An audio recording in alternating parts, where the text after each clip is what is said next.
Welcome to Andhraprabha. సినీ నటి YCP మద్దతురాలైన Sri Reddy అప్పటి ప్రతిపక్ష నేతలైన చంద్రబాబు, నారా లోకేష్, పవన్ కళ్యాణ్, వంగల్పూడి అనితపై సోషల్ మీడియా వేదికగా ఆమె అనుచిత వ్యాఖ్యలు చేసిన విషయం తెలిసిందే. చిన్న పెద్ద అని చూడకుండా ఇష్టం వచ్చినట్లు విమర్శలు చేస్తూ మాజీ సీఎం జగన్మోహన్ రెడ్డికి అనుకూలంగా టీడీపీ, జనసేన, బీజేపీ నేతలే లక్ష్యంగా శ్రీరెడ్డి సోషల్ మీడియాలో అనుచిత విమర్శలు చేశారు. ఇప్పుడు అధికారం మారిపోగానే ఆమె సర్వం మార్చేశారు. తప్పైపోయింది, తనని క్షమించాలంటూ వేడుకుంటున్నారు. ఈ క్రమంలో మంత్రి నారా లోకేష్ కు విజ్ఞప్తి చేస్తూ ఓ లేఖను సామాజిక మాధ్యమం ఎక్స్ లో శ్రీరెడ్డి పోస్ట్ చేశారు. లోకేష్ అన్నకు విజ్ఞప్తి: మా కుటుంబానికి విజయవాడతోనే ఎక్కువ అనుబంధం ఉంది. అమరావతి రాజధాని కావడం మా ఇంట్లో వాళ్ళకు కూడా సంతోషాన్ని ఇచ్చింది. విజయవాడలోని మా ఇంటి వాల్యూ కూడా పెరిగింది. మా కుటుంబ సభ్యులు కూడా టీడీపీకి ఓటు వేశారు. కొన్ని విషయాల్లో ఎంత మొండిగా ఉంటారో అంత మంచితనం కూడా మీలో ఉంది. మీకు నాతో మీడియాలో క్షమాపణలు చెప్పించింది కూడా మా కుటుంబ సభ్యులే.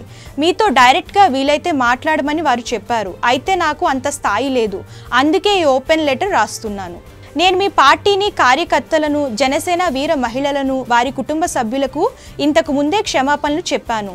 నేను చాలా పౌరుషంగా అనేక సార్లు మాట్లాడాను. అందుకే నేను మరోసారి క్షమాపణలు చెబుతున్నాను.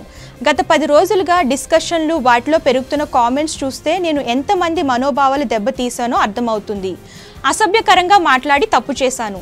చంద్రబాబు నాయుడు, లోకేష్, వారి కుటుంబ సభ్యులకు, హోమ్ మినిస్టర్కు, ఆంధ్రజ్యోతి, ఐటీటీడీ, టీడీపీ కార్యకర్తలకు, సోషల్ మీడియాకు సారీ. జనసేన మీడియాకు, వీర మహిళలు, సోషల్ మీడియాకి, పవన్ కళ్యాణ్కు సారీ. మీ అందరూ పెద్ద మనసుతో మీ తెలుగు అమ్మాయిని క్షమించండి అంటూ లేఖ రాస్తున్నా. ఒకవేళ భవిష్యత్తులో వైఎస్ఆర్సీపీ అధికారంలోకి వచ్చినా నా బుద్ధి వక్రంగా మారదు.